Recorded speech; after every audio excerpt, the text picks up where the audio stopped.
நண்பர்களுக்கு வணக்கம். இது சே சிவகுமார். நண்பர்களே, இன்றைக்கி நம்ம பார்க்க போகிற கதை பேர் சாவி. இது எழுதியவர் ஐசக் பாஸ்விசிங்கர். இந்த கதை எனக்கு ரொம்பவே பிடித்தமான கதை. ஒரு வயதான பெண்மணியோட கதையை வைத்து நம் மனதில் இருக்கின்ற எண்ணற்ற பூட்டுகளை திறக்கின்ற ஒரு கதை தான் அந்த சாவி அப்படின்ற கதை. அது என்ன எண்ணற்ற பூட்டுகள்? அது இந்த கதையை முடித்ததுக்கப்புறம் நம்மளுக்கு நல்லாவே புரியும். கதை பேர் சாவி. ஒரு பிற்பகல் சுமார் 3 மணிக்கு பேசி பாப்கின் வெளியே செல்ல ஆயத்தம் செய்ய தொடங்கினாள். வெளியே செல்வது என்பது பலவிதமான சிக்கல் கொண்டது அவளுக்கு. குறிப்பாக வேநீர் காலத்தில் முதல்ல என்ன பண்ணோம் அப்படின்னா, பருத்த உடலை உள்ளாடைக்குள் நுழைக்க வேண்டும். அவளுடைய வீங்கிய பாதங்களை பூட்ஸுக்குள்ளார திணிக்க வேண்டும். தலைவாரி கொள்ள வேண்டும். அதுவும் அவளோட தலையை அவளே வாரிக்கிறது பெரிய ஒரு சவாலான காரியம். ஏன்னா பேசி தலைக்கு சாயம் பூசிக்கொள்வாள். தலைமயிர்கள் மஞ்சள், கருப்பு, பழுப்பு, சிவப்பு என அவளுக்கே தெரியாத நிறம் என குச்சி குச்சியாக இருக்கும். அதை வேற வார வேண்டும். அப்புறம் அவள் வெளியே சென்றிருப்பதை அறிந்த பக்கத்து போஷன்காரர்கள் கதவை உடைத்து உள்ளே நுழைந்து துணிமணிகளையும் பாத்திரங்களையும் திருடவோ அல்லது கலைக்கவோ செய்யாமல் வேற இருக்க வேண்டும். மனிதர்களின் உபதிரம் மட்டுமல்ல, பேசிக்கு பார்த்தீங்கன்னா பேய்களாலும் பிசாசுகளாலும் கெட்ட ஆவிகளாலும் கூட சிரமங்கள் ஏற்படுகிறது. அவன் மூக்கு கண்ணாடியை கழற்றி மேஜைக்குள் மறைத்து வைத்தா கூட மறுநாள் காலையில் அது ஒரு செருப்புக்குள்ளார இருக்கும். மருந்து பெட்டிக்குள்ளார மறைத்து வைத்திருந்த அவளுடைய தலைக்கிடும் சாய பாட்டில் பல நாட்களுக்கு பிறகு தலையணைக்கடையில் இருக்குது. ஒரு தடவை சூப்பு நிரம்பிய பாத்திரத்தை ஃப்ரிட்ஜில் வைத்திருந்தாள். ஏதோ கண்ணுக்கு புலப்படாத பிசாசு அதை எடுத்து கொண்டது. வெகு நேரம் தேடலுக்கு பின் அது அவளுடைய உடை அலமாரியின் மேற்பகுதியில் அடர்த்தியாக கொழுப்பு தடவப்பட்டு குமட்டும் நாற்றத்துடன் இருந்தது. என்னென்ன கஷ்டங்களை அனுபவித்திருக்கிறாள்! எந்தெந்த மாய சேட்டைகள் அவளிடம் காட்டப்பட்டிருக்கின்றன! பைத்தியம் பிடித்துவிடக் கூடாதே என்பதற்காக என்னவெல்லாம் அவள் பாடுபடுகிறாள் என்பது தெய்வத்துக்கு தான் தெரியும். டெலிஃபோன் கூட தேவையில்லை என்று தீர்மானித்து விட்டாள். இரவும் பகலும் சட்டத்திற்கு புறம்பாக செயல்புரிபவர்களும் கைவர்களும் ஃபோனில் அழைத்து கொண்டே இருக்கின்றனர். அதனால் அதையும் தூக்கி எறிந்து விட்டது. ஒரு முறை இந்த பால்காரன் டோட்டோரிக்கோ கூட அவளை கற்பழிக்க முயன்றிருக்கிறான். சாமான்கள் கொண்டு வரும் கடைப்பையன் ஒரு முறை சிகரெட்டால் வீட்டையே எரித்துவிட பார்த்திருக்கிறான். 35 ஆண்டுகளாக குறைந்த வாடகையில் வசித்து வரும் போஷனிலிருந்து அவளை வெளியேற்ற அந்த பலமாடி கட்டிட கம்பெனியும் மேலாளரும் அவளது அறைக்குள் எலிகளையும் கரப்பான் பூச்சிகளையும் திணிக்கின்றனர். இவற்றையெல்லாம் தடுப்பதற்காக அவள் எவ்வளவோ செய்து பார்த்து விட்டாள். இரும்பு கதவில் விசேஷ பூட்டு அமைத்தாள். போலீஸுக்கும் மேயருக்கும் FBI-க்கும் ஏன் ஜனாதிபதிக்கும் கூட கடிதங்கள் எழுதினாள். எந்த பயனும் இல்லை. உயிர் வாழ வேண்டும் என்றால் சாப்பிட வேண்டி இருக்கிறது. அதனால் வெளியே போயே ஆக வேண்டிய நிலைமையும் இருக்கிறது. வெளியே போகும் முன் ஜன்னல்களையும் கேஸ் இணைப்பையும் சோதித்து பார்க்க வேண்டும். மேஜை டிராயரை பூட்ட வேண்டும். எல்லாவற்றுக்கும் நேரம் பிடிக்கிறது. கலைக்களஞ்சியங்களுக்கும் பழைய நேஷனல் ஜியோகிராஃபி இதழ்களுக்கும் சாம் பாங்கின் லெட்ஜர்களுக்கும் இடையே டாலர் நோட்டுகளை மறைத்து வைத்திருந்தாள்.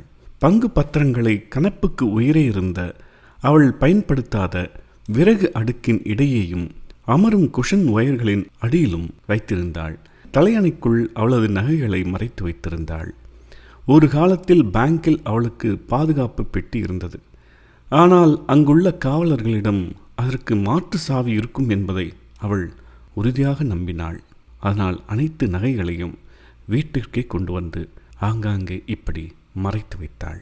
ஓரளவுக்கு எல்லாம் சரியாக ஒழித்து பாதுகாப்பாக மறைத்து விட்டோம் என்ற நம்பிக்கை அவளுக்கு வந்தது. சுமார் 5 மணிக்கு பேசி வெளியே செல்ல தயாராகிவிட்டாள். கடைசி முறையாக கண்ணாடியில் தன்னை பார்த்து கொண்டாள். குள்ளம், பருமன், குறுகிய நெற்றி, தட்டை மூக்கு, சரிந்த பாதி மூடிய சைனா கண்கள், தாடையில் மெலிதாக மயிர்கள் முளைத்திருந்தன. பூக்கள் பிரிண்ட் செய்த மங்கிய உடை அணிந்திருந்தாள். மரசெரியும் திராட்சையும் தைத்த உருமாறிய சிரா தொப்பி, தேய்ந்த செருப்பு. வெளியே இறங்கும் முன் கடைசி முறையாக 3 அறைகளையும் அடுக்களையும் ஒரு முறை பார்த்து கொண்டாள். எங்கும் துணிமணிகள், செருப்புகள், திறக்கப்படாத கடிதங்கள். அவர் கணவர் சாம்பாக்கின் 20 ஆண்டுகளுக்கு முன் இறந்து போனார். இறக்கும் முன் தன் ரியல் எஸ்டேட் பிஸ்னஸை விற்றுவிட்டான். ஓய்வு பெற்ற பின் புளாரிடாவில் வசிக்க வேண்டும் என்று அவருக்கு ஆசை. பங்கு பத்திரங்களும் சேவிங்ஸ் பேங்க் பாஸ்புக்குகளும் பல்வேறு ஆவணங்களும் அவளிடம் விட்டு சென்றிருந்தார். இன்று வரை பல கம்பெனிகள் பேசிக்கு அறிக்கைகளும் செக்குகளும் அனுப்பி கொண்டே இருக்கின்றன. வருமான வரி இலாக்கா வரி கேட்டுக்கொண்டே இருக்கிறது. அவள் இறந்த பிறகு நல்ல முறையில் அடக்கம் செய்ய ஏற்பாடுகள் செய்வதாக ஒரு நல்லடக்க கம்பெனி கடிதம் எழுதி கொண்டே இருக்கிறது. பழைய நாட்களில் பேசி இதற்கெல்லாம் பொறுமையாக அமர்ந்து பதில் எழுதி கொண்டிருந்தாள். செக்குகளை பேங்க் கணக்கில் வரவு வைப்பாள். வரவு செலவு கணக்குகளை குறித்து வைப்பாள். இப்பொழுது அதையெல்லாம் விட்டுவிட்டாள். பத்திரிகை வாங்குவதையும் அதில் பிஸ்னஸ் பகுதியை படிப்பதையும் நிறுத்திவிட்டாள். காரிடாரில் பேசி கதவுக்கும் நிலைக்கும் இடையே தனக்கு மட்டுமே புரியும்படி அடையாளமிட்ட அட்டைகளை சொருகி வைத்தாள். சாவி துவாரத்தில் வெள்ளை மெழுகை அடைத்தாள். வேறென்ன செய்ய முடியும் அவளால்? விதவை. குழந்தைகளோ உறவினர்களோ நண்பர்களோ இல்லாதவள். முன்பெல்லாம் பக்கத்து போஷன்காரர்கள் வெளியே எட்டி பார்த்து அவளுடைய இந்த முன் எச்சரிக்கைகளை கேலி செய்வது வழக்கம். இப்பொழுது அதெல்லாம் போய்விட்டது. பேசி யாருடனும் பேசுவதில்லை. கண்களின் பார்வை மங்கிவிட்டது. பல ஆண்டுகளாக அணிந்து வரும் மூக்கு கண்ணாடியால் பயன் ஒன்றும் இல்லை. கண் மருத்துவரை பார்த்து சோதித்து புதிய கண்ணாடி அணிவது என்பது நடக்காத காரியம். எல்லாமே சிரமம்தான். லிஃப்டில் ஏறுவது இறங்குவதும் கூடத்தான் சிரமம். அதன் கதவுகள் எதிர்பாராத சமயத்தில் அடைத்து கொள்கின்றன. தனது இருப்பிடத்திலிருந்து 2 தெருக்கு அப்பா செல்வதில்லை. பிராட்வேக்கும் ரிவர் சைடுக்கும் இடையே தெருக்களில் நாளுக்கு நாள் இரைச்சலும் அழுக்கும் அதிகரித்து கொண்டே வருகின்றன. கூட்டம் கூட்டமாக சிறுவர்கள் அரை நிர்வாணத்துடன் ஓடுகின்றனர். சுருண்ட மயிரும் கோபக்கண்களும் கொண்ட கருப்பர்கள் வயிறு வீங்கிய இளம் பெண்களுடன் ஸ்பானிஷில் கட்டி கொண்டிருக்கிறார்கள். பெண்கள் கிளுகிழுப்பை ஒளியில் பதில் சொல்கிறார்கள். நாய்கள் குறைக்கின்றன, பூனைகள் உருமுகின்றன. எங்கோ தீப்பிடித்து தீயணைக்கும் வண்டி, ஆம்புலன்ஸுடன் போலீஸ்காரர்களும் விரைகின்றனர். பிராட்வேயில் பழைய மளிகை கடைகள் மறைந்து சூப்பர் மார்க்கெட்கள் தோன்றிவிட்டன. அங்கே பொருட்களை நாம் தான் எடுத்து கை வண்டியில் வைத்து கேஷியர் முன்னால் நிற்கும் நீண்ட கியூவின் கடைசியில் நிற்க வேண்டும்.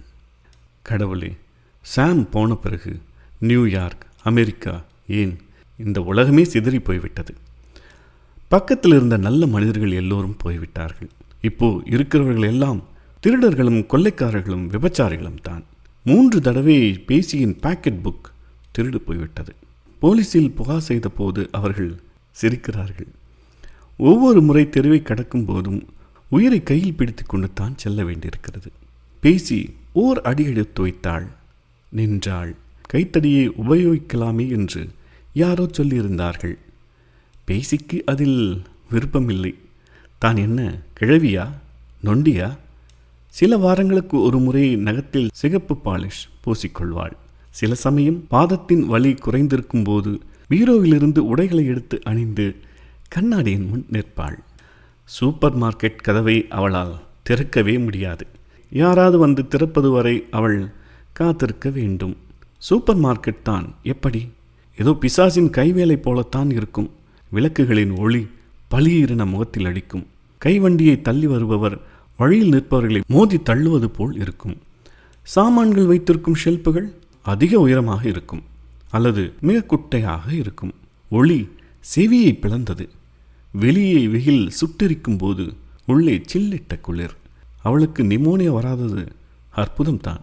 எல்லாவற்றையும் விட எந்த சாமானை தேர்ந்தெடுப்பது என்பது தான். நடுங்கும் கரங்களால் ஒவ்வொன்றாய் எடுத்து விலையை படித்து பார்ப்பாள். இளமையின் பேராசை அல்ல, முதுமையின் நித்தியமின்மை. பேசியின் கணக்குப்படி இன்றைய ஷாப்பிங் 3/4 மணி நேரத்திற்குள் முடிய வேண்டும். ஆனால் 2 மணி நேரம் ஆகியும் முடிந்த பாடில்லை. ஒருவாறு சாமான்களை எடுத்து கைவண்டியை கேஷியர் பக்கம் தள்ளி கொண்டு வந்தபோது நினைவுக்கு வந்தது, ஓட்மீல் எடுக்கவில்லையே என்று. திரும்பி வந்தபோது கியூவில் அவள் இடத்தை வேறொரு பெண் ஆக்கிரமித்து கொண்டாள். கடைசியில் ஒரு வழியில் பணம் கொடுக்கும்போது புதிய பிரச்சனை. பணத்தை பேசி தன் கைப்பையில் வலது பக்கம் வைத்திருந்தாள். ஆனால் அது அங்கு இல்லை. நீண்ட தேடலுக்கு பின் கிடைத்தது பையின் இடது பக்கத்தில் சில்லறை வைத்திருக்கும் சிறிய பர்சுக்குள். ஆம், இந்த மாதிரி நடக்கும் என்று யார்தான் நம்புவார்கள்? யாரிடமாவது சொன்னால் அவள் பைத்தியக்கார ஆஸ்பத்திரிக்கு செல்ல தயாராகி கொண்டிருக்கிறாள் என்று தானே நினைப்பார்கள். பேசி சூப்பர் மார்க்கெட்டில் நுழைந்த போது வெளியே நல்ல வெயில் அடித்து கொண்டிருந்தது. இப்போது மாலை ஆகிவிட்டது. மஞ்சள் நிற தங்க சூரியன் ஹாட்சனை நோக்கி நகர்ந்து நியூ ஜெர்சி மலையில் மறையப் போகிறது. பிராட்வேயின் கட்டிடங்கள் தாங்கள் உள்வாங்கிய வெப்பத்தை வெளியேற்றி கொண்டிருந்தன. தரைக்கு கீழே செல்லும் ரயில்கள் இறைந்தன. துர்நாற்றத்துடன் நெருப்பு பிழம்புகள் எழுந்தன. பேசியின் உணவுப் பொருட்கள் அடங்கிய பை ஒரு கையில் தொங்கியது. பாக்கெட் புத்தகத்தை இன்னொரு கையில் கெட்டியாக பிடித்து கொண்டிருந்தாள். பிராட்வேயை இவ்வளவு மோசமாக அசுத்தமாக அவள் பார்த்ததே இல்லை. தார், பெட்ரோல், அழுகிய பழங்கள், நாயின் மலம் எல்லாம் கலந்த நாற்றம் வீசியது.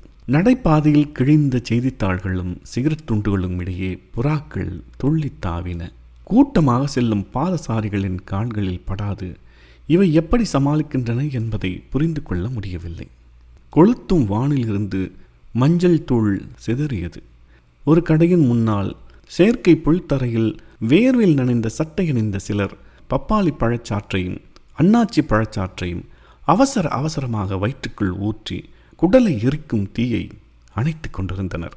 அவர்கள் தலைக்கு மேலே சிவப்பிந்தியர் முகம் போல சிதுக்கிய தேங்காய்கள் தொங்கின. நடைபாதை அருகில் கருப்பு வெள்ளை நிர்வாண சிறுவர்கள் தண்ணீர் குழாயை உடைத்து பாயும் நீரை ஒருவர் மேல் ஒருவர் பீச்சி அடித்தனர்.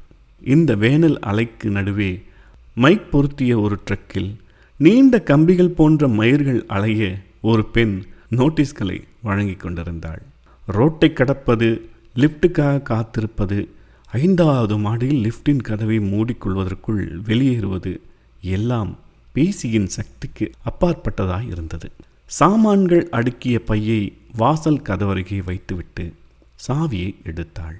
நகம் சீராக்கும் சிறிய அறத்தால் சாவி துவாரத்தில் அடைத்திருந்த மெழுகை அகற்றினாள்.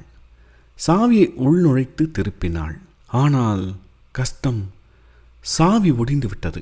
சாவியின் கைப்பிடி மட்டுமே அவள் கையில் இருந்தது. நிலைமை பேசிக்கு நன்கு புரிந்துவிட்டது. மற்ற போர்ஷனில் வசிப்பவர்களின் மாற்று சாவிகள் கீழே மேனேஜரின் அறையில் இருக்கின்றன. ஆனால் பேசி யாரையும் நம்புவதில்லை. சில நாட்கள் முன்னால் தான் கதவில் புதிய பூட்டு ஒன்றை பொருத்தியிருந்தாள். எந்த மாஸ்டர் சாவியாலும் அதை திறக்க முடியாது. அதன் டூப்ளிகேட் சாவி அவள் மேஜை டிராயரில் எங்கோ இருக்கிறது. இந்த ஒன்றை மட்டுமே எப்போதும் கையில் வைத்திருந்தாள். இப்போது எல்லாம் முடிந்தது என்றாள் துயரமாக. உதவி கோர யாரும் இல்லை. பக்கத்து போர்ஷன்கள் அனைவரும் ஜென்ம விரோதிகள். மேனேஜரோ அவள் எப்போது ஒழிவாள் என்று காத்திருக்கிறார். பேசியின் தொண்டை அடைத்து கொண்டது. அழ முடியவில்லை. சுற்றுமுற்றும் பார்த்தாள். எந்த பிசாசு இந்த மரண அடியை தந்திருக்கும் என்று. மரணத்தை பற்றி அவளுக்கு பயமில்லை. எப்போது அதை முடிவு செய்தாகிவிட்டது. ஆனால் வாசல் படியிலோ நடு ரோட்டிலோ விழுந்து இறப்பதில் அவளுக்கு சம்மதமில்லை. இந்த வேதனையை எவ்வளவு நேரம் பொறுப்பது? சிந்திக்கத் தொடங்கினாள். சாவி பொருத்தும் கடை ஏதாவது இந்த நேரத்தில் திறந்திருக்குமா? திறந்திருந்தாலும் அவன் எதை பார்த்து இன்னொரு சாவியை தயாரித்து தருவான்? தன் ஆயுதங்களுடன் அவன் இங்கே வர வேண்டும். இந்த விசேஷ பூட்டை தயாரித்த கம்பெனியின் ஆள் ஒருவனும் உடன் இருக்க வேண்டும். அதற்கு தன் கையில் போதுமான பணம் வேண்டும். தேவைக்கு அதிகமாக பணத்தை அவள் ஒருபோதும் எடுத்துச் செல்வதில்லை.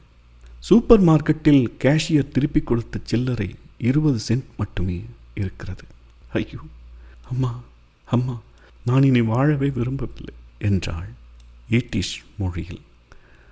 பாதி மறந்துவிட்ட அம்மொழியில் திடீரென பேசியது அவளுக்கே வியப்பாக இருந்தது.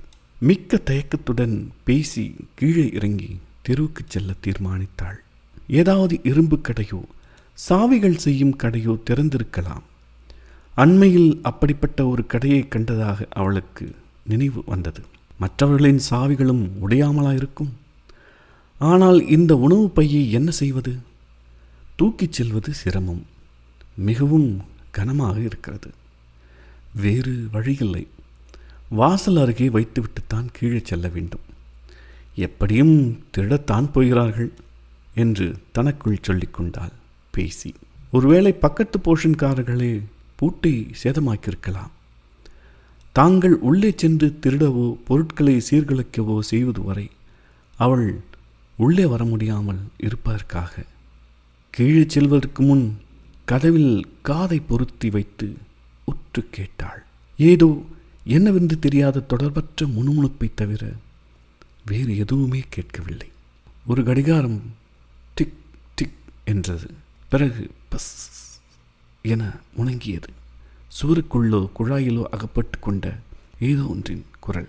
மனதுக்குள்ளே உணவுப் பொட்டலங்களுக்கு விடை கொடுத்தாள். ஃப்ரிட்ஜில் இருக்க வேண்டியவை இப்படி சூட்டில் காய்கிறது.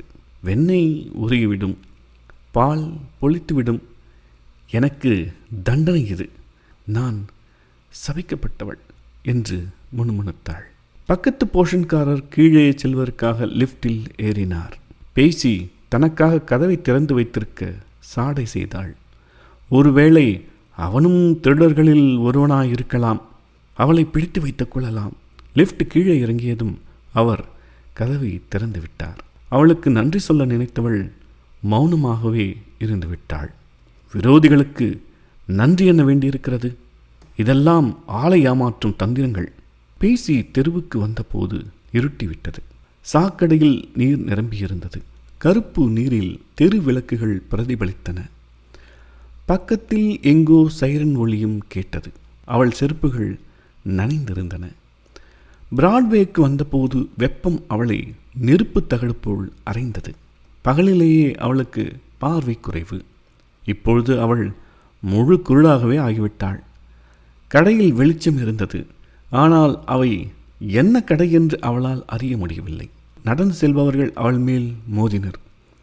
தன்னிடம் கைத்தடி இல்லையே என்று பேசி இப்போது கவலைப்பட்டாள். இருந்தாலும் அவள் ஜன்னல்களை ஒட்டியே நடந்தாள்.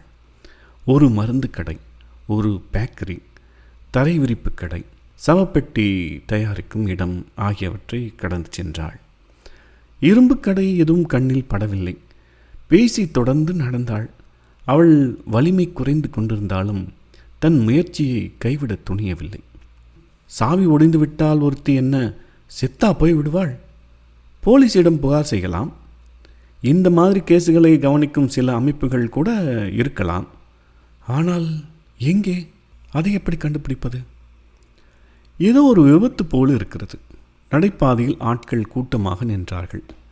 போலீஸும் ஆம்புலன்ஸும் ரோட்டின் குறுக்கே நின்றிருந்தன. தரையில் ரப்பர் குழாய் மூலம் தண்ணீர் பீச்சுகிறார்கள். இரத்தத்தை கழுவிவிடுகிறார்களா?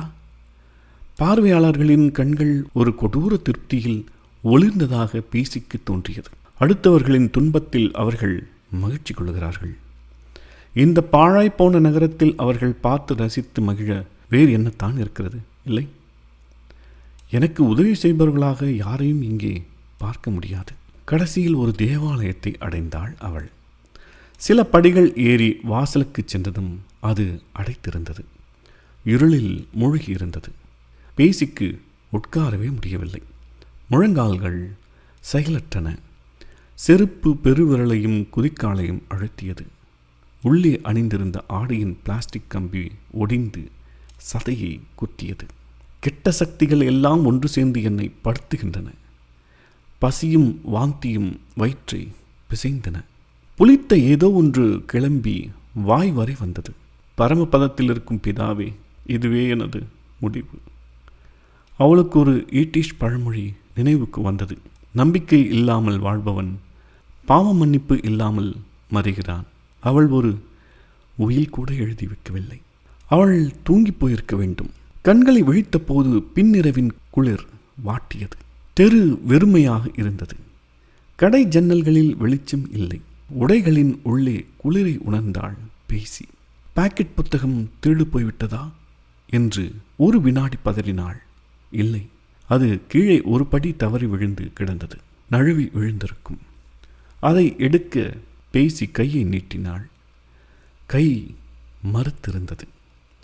சுவரில் சாய்ந்திருந்த அவள் தலை கல்லைப் போல கனத்தது. கால்களும் மரத்திருந்தன. காதுகள் நிறைய நீர் நிரம்பியிருப்பதாக தோன்றியது. ஒரு கண் இமையை லேசாக திறந்து அம்புலியை பார்த்தாள். அது மிக தாழ்ந்து சம நிரப்பான ஒரு வீட்டின் கூரை அருகே இருந்தது. அதன் அருகே ஒரு பச்சை நட்சத்திரம் இருக்கிறது என்பதையே அவள் ஏறக்குறைய மறந்தே விட்டாள். நிறைய வருடங்கள் சென்று விட்டிருந்தன. நல்லது. ஆலயம் என்று ஒன்று இருந்தால் கடவுள் என்று ஒருவரும் இருக்கத்தானே வேண்டும். அத்துடன் தேவதைகள், சொர்க்கம், அவர்களுடைய பெற்றோரின் ஆன்மாக்கள் அங்கே அன்றி வேறு எங்கு இளைப்பாறுகின்றன? சாம் இப்போது எங்கே இருக்கிறான்? இறந்த பிறகு அவனுக்கு செய்ய வேண்டிய அனைத்து கடமைகளையும் பேசி கைவிட்டு விட்டிருந்தாள். செமட்டரில் சாமியின் கல்லறைக்கு அவள் சென்றதே இல்லை. அவனுடைய மரண ஆண்டு தினத்தின் போது கூட அவள் கல்லறையில் மெழுகுவர்த்தி ஏற்றவே இல்லை. சிறிய சக்திகளோடு போராடுவதிலேயே மூழ்கிப்போய் உன்னத சக்திகளை மறந்தே போய்விட்டாள். பல ஆண்டுகளுக்கு பின் முதன்முறையாக பிரார்த்தனை செய்வதன் தேவையை உணர்ந்தாள். எல்லாம் வல்லன் அவளிடம் இரக்கம் காட்டுவான். அவள் அதற்கு தகுதியற்றவள் என்றாலும் கூட. மேல் உலகில் அப்பாவும் அம்மாவும் அவர்களை இணைத்து வைப்பார்கள். சில ஈப்ரு வார்த்தைகள் அவள் நாக்கு நுனியில் தொங்கின. ஆனால் அவளுக்கு அவற்றை நினைவுபடுத்திக் கொள்ள முடியவில்லை. பின்னர் நினைவுக்கு வந்தது. ஓ ஸ்லேரியரே, கேளுங்கள். அப்புறம் மறந்துவிட்டது. கடவுளே, என்னை மன்னித்து விடுங்கள் என்றாள் பேசி. எல்லாம் எனக்கு வேண்டியதுதான். அமைதியும் குளிரும் அதிகரித்தன. டிராஃபிக் விளக்குகள் சிவப்பிலிருந்து பச்சைக்கு மாறின. ஆனால் எப்போதாவது தான் ஒரு கார் கடந்து சென்றது. எங்கிருந்தோ ஒரு நீக்ரோ தோன்றினான். தடுமாறினான். பேசிக்கு சற்று தொலைவில் நின்றான். அவளை நோக்கி கண்களை திருப்பினான். நடந்து சென்று விட்டான். தனது பையில் முக்கியமான பல பத்திரங்கள் இருப்பது பேசிக்கு தெரியும். ஆனால் முதன்முறையாக அவள் தனது பொருட்களை பற்றி கவலைப்படவே இல்லை. சாம் அவளுக்காக ஒரு பெரிய அதிர்ஷ்டத்தையே விட்டு சென்றிருந்தான். அது எல்லாம் பாழாய் போயிற்று. தனது முதுமை பருவத்திற்காக அவள் தொடர்ந்து சேமிக்க தொடங்கினாள். ஏதோ அவள் இன்னும் இளமையாக இருப்பது போல. எனக்கு வயது என்ன? பேசி தனக்குத்தானே கேட்டுக்கொண்டாள். இத்தனை ஆண்டுகள் நான் என்ன சாதித்திருக்கிறேன்?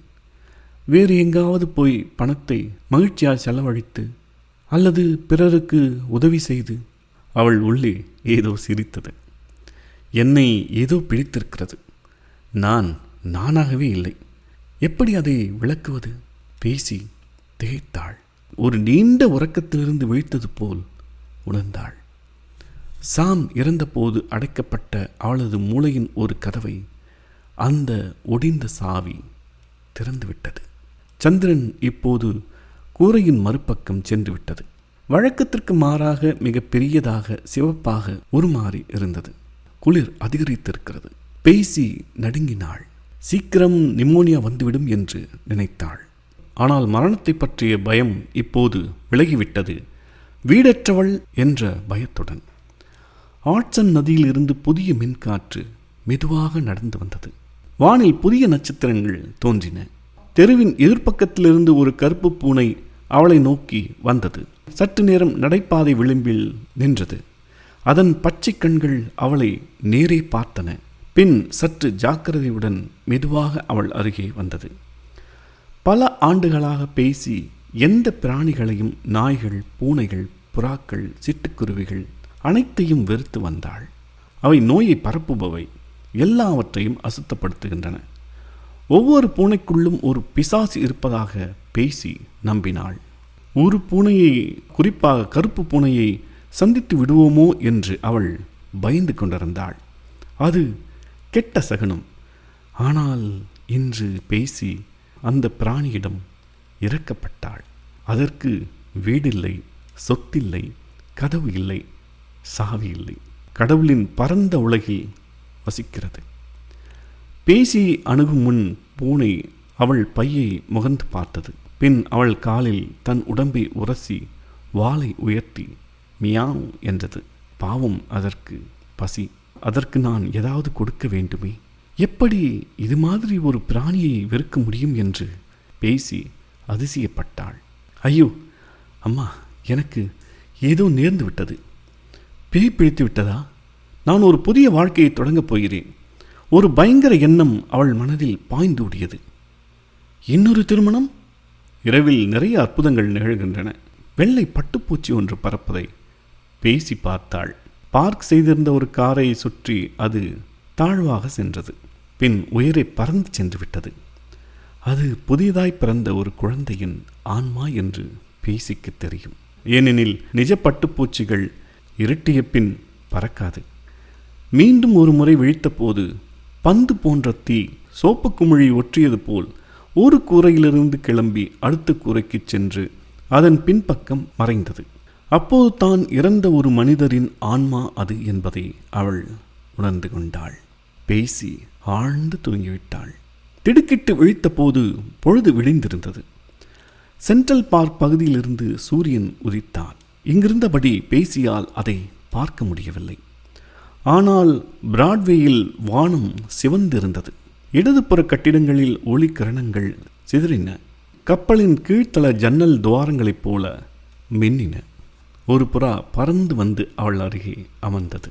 அதன் சிவப்பு கால்களால் குதித்தபடி சிதறி கிடந்த ரொட்டி துணுக்குகளை கொத்தி பொறுக்கியது. பேசிக்கு திகைப்பாயிற்று. இந்த பறவைகள் எப்படி உயிர் வாழ்கின்றன? இரவில் எங்கே உறங்குகின்றன? மழையையும் குளிரையும் பனியையும் எப்படி தாங்கிக் கொள்கின்றன? நான் வீட்டுக்கு போகிறேன், பேசி தீர்மானித்தாள். மக்கள் என்னை தெருவில் விட்டுவிட மாட்டார்கள். எழுந்திருப்பது ஒரு சித்திரவதை. உடம்பு அவள் இருந்த இடத்தில் பசை போட்டு ஒட்டுவிட்டது போல் இருந்தது.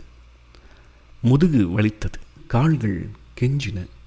அதை பொருட்படுத்தாமல் அவள் வீட்டை நோக்கி மெதுவாக நடக்க ஆரம்பித்தாள். அதிகாலையின் குளிர்காற்றை பலமாக உள்ளிழுத்தாள். புல்லும் காஃபியும் கலந்த மனமாயிருந்தது. அவள் இப்போது தனிமையில் இல்லை. பக்கத்து வீட்டிலிருந்து ஆண்களும் பெண்களும் வெளிப்பட்டனர். வேலைக்கு செல்பவர்கள் அவர்கள். பத்திரிகைகளை வாங்கி கொண்டு ரயிலை பிடிக்கச் செல்கின்றனர். அவர்களும் இரவு முழுவதும் நடந்த ஆன்ம சோதனைக்கு பின் சுத்தப்படுத்தப்பட்ட மனதுடன் செல்வது போல எதுவும் பேசாமல் அற்புதமான அமைதியுடன் விளங்கினர். இப்போது வேலைக்கு செல்வதனால் அவர்கள் எப்பொழுது விழித்தெழுந்திருப்பார்கள்? பேசி ஆச்சரியப்பட்டாள். இல்லை, இந்த பக்கத்து ஆட்கள் யாரும் கொள்ளைக்காரர்களோ கொலையாளிகளோ அல்ல. ஓர் இளைஞன் தன் தலையை தாழ்த்தி பேசிக்கு குட் மார்னிங் சொன்னான். அவள் அவனை பார்த்து புன்னகைக்க முயன்றாள். இளமையில் நன்கறிந்திருந்த அந்த பெண்மையின் ஜாடையை அவள் மறந்துவிட்டதாகவே தோன்றியது. அவள் அம்மா அவளுக்கு கற்றுக் கொடுத்த முதல் பாடம் அதுதான். வீட்டை அடைந்தாள். வெளியே அவள் ஜென்ம விரோதியான மேனேஜர் இருக்கிறார். குப்பை அள்ளுபவர்களுடன் பேசிக்கொண்டிருக்கிறார். ராட்சச உருவம், சிறிய மூக்கு, நீண்ட மேலுதடு, உள்குழிந்த கன்னங்கள், கூர்மையான தாடை, தலையின் சிறு வழுக்கையை மஞ்சள் மயிர் மறைத்திருந்தது. பேசியை பார்த்ததும் திடுக்கிட்டார். பாட்டி, என்ன விஷயம்? குழறிய வார்த்தைகளில் நடந்தவற்றை பேசி கூறினாள். இரவு முழுவதும் கையிலேயே வைத்திருந்த சாவியின் முறிந்த பகுதியை காட்டினாள். அடக்கடவுளே என்று அழைத்தார் அவர். நான் என்ன செய்ய என்று கேட்டாள் பேசி. என்ன பாட்டி இது? உங்கள் கதவை நான் திறந்து தருகிறேன். உங்களிடம் டூப்ளிகேட் சாவி இல்லையே. தீ விபத்து சமயங்களில் நாங்கள் எல்லா கதையும் திறக்க வேண்டியிருக்குமே. அவர் தன் அறைக்கு சென்று சிறிது நேரத்தில் சில ஆயுதங்கள் மற்றும் ஒரு பெரிய வளைய கோர்த்த சாவிகளுடன் வந்தார். லிப்டில் பேசியுடன் மேலே சென்றார். வாசல் கதவருகே அவளுடைய உணவு பை இருந்தது. சற்று அவளுக்கு இளைப்பாக இருந்தது. பூட்டை திறக்க முயன்றார் அவர். இந்த கார்டுகளெல்லாம் என்ன என்று கேட்டார் அவர். பேசி பதில் சொல்லவில்லை. என்ன நடந்தது என்று என்னிடம் வந்து சொல்லவில்லையே பாட்டி. இரவு பூரா வெளியில் அலைஞ்சிட்டு இருந்திருக்கிய. அட கடவுளே! ஆயுதங்களை நுழைத்து பூட்டை திறக்க முயன்று கொண்டிருக்கும் போது பக்கத்து போர்ஷன் கதவு திறந்தது. இரவு உடையுடன் காலில் ஸ்லீப்பர் அணிந்த ஒரு பெண் வெளியே வந்தாள். தலையை ப்ளீட் செய்து கேர்ள் செய்திருந்தாள். பாட்டி, என்ன ஆயிற்று உங்களுக்கு? நான் கதவை திறந்து பார்த்த போதெல்லாம் இந்த பை அங்கே இருந்தது. வெண்ணையும் பாலையும் எடுத்து ஃப்ரிட்ஜில் வைத்திருக்கிறேன் பாட்டி என்று மெதுவாக அவள் தோளை தொட்டாள் அந்த பெண். பேசிக்கு கண்ணீரை அடக்க முடியவில்லை. ஓ, எவ்வளவு நல்லவர்கள் என்று மேனேஜர் பேசியின் சாவியின் மறுபாதியை வெளியே இழுத்தார். சற்று அதிக நேரம் சிரமப்பட வேண்டியிருந்தது. சாவி குத்திலிருந்து ஒரு சாவியை நுழைத்து திருப்பியதும் கதவு திறந்தது. கார்டுகள் கீழே விழுந்தன. பேசியுடன் உள்ளே நுழைந்தார். நீண்ட நாட்களாக உபயோகப்படுத்தப்படாத அறையின் புழுங்கிய வாடை உணர்ந்தாள் பேசி. பாட்டி, அடுத்த முறை இந்த மாதிரியெல்லாம் ஆச்சுன்னா யோசிக்கவே வேண்டாம், நேராக என்கிட்ட வாங்க. இதற்காகத்தான் நாங்கள் மேனேஜராக இருக்கேன், வேற எதுக்கு? அவருக்கு ஒரு டிப் கொடுக்க விரும்பினாள் பேசி. ஆனால் பையை திறக்க முடியாத அளவு கை பலவீனமாக இருந்தது. பக்கத்து போஷன் பெண் பாலையும் வெண்ணையும் கொண்டு வந்து தந்தாள். பேசி படுக்கை அறைக்குள் சென்று கட்டிலில் சாய்ந்தாள். நெஞ்சில் ஏதோ அழுத்தியது. வாந்தி எடுக்க வருவது போல் உணர்ந்தாள்.